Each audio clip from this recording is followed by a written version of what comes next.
Mobil ambulans milik Dinas Sosial Kota Makassar ini kini menjelma menjadi gudang darurat penyimpanan logistik bencana milik Dinas Sosial Kota Makassar yang ditemukan dalam kondisi telah kedaluarsa.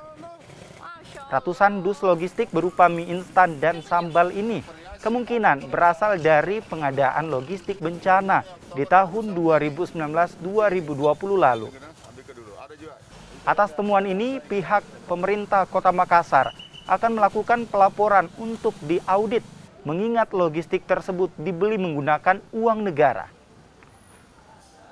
Kalau ini kan pengadaan ini sebenarnya untuk bantuan bencana Kota Makassar. Nah, ini yang kami sesalkan kenapa tidak tersalurkan.